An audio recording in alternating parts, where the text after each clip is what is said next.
You're multi-talented. You can do so many things, right? And there is nothing wrong with you. The fact that you're multi-talented doesn't mean you should be doing everything at the same time. I'm telling you from experience. So you know how people will just tell you, look for something that you're good at and that's it. That's not enough.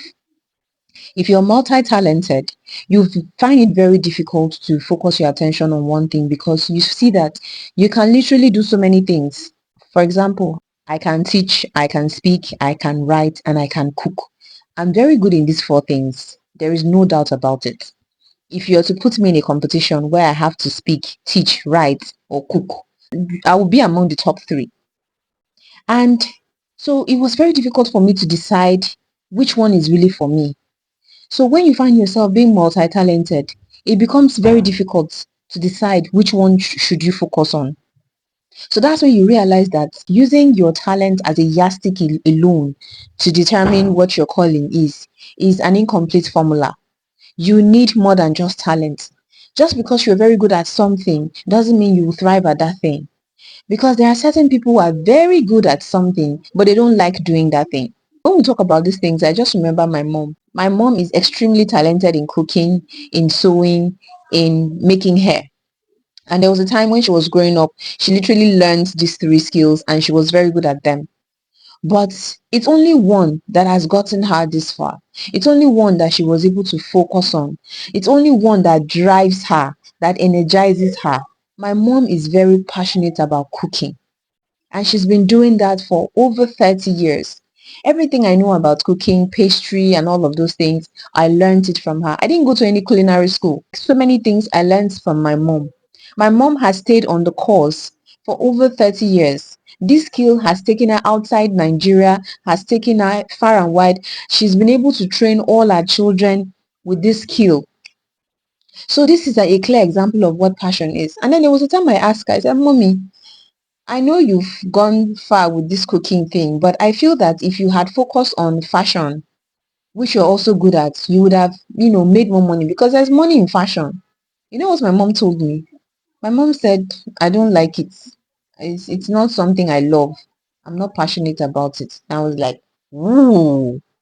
So anytime my mom tries to talk to me about passion or do, I'll remind her.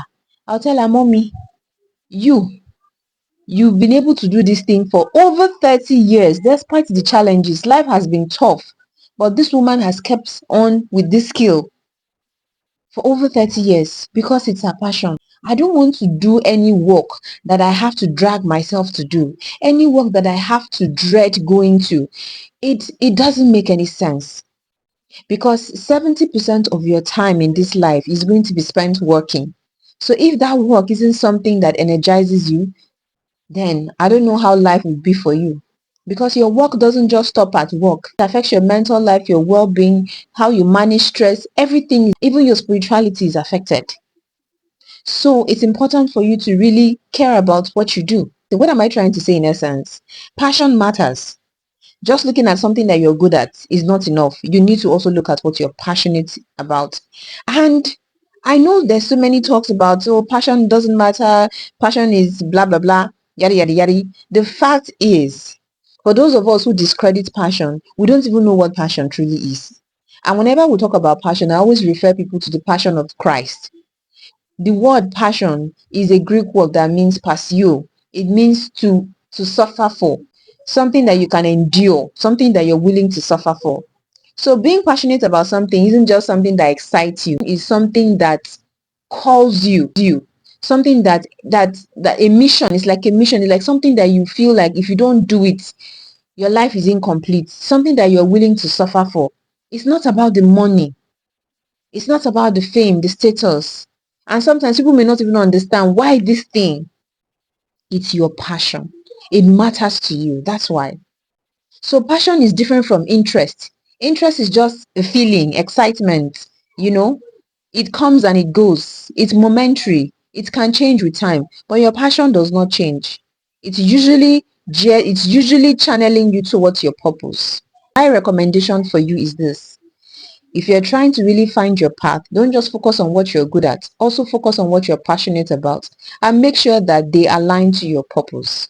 If you have all of this together, you are definitely going to find your calling, and you will end up doing that work that you enjoy doing, something that doesn't even feel like work for you, something that gives your life a meaning, something that just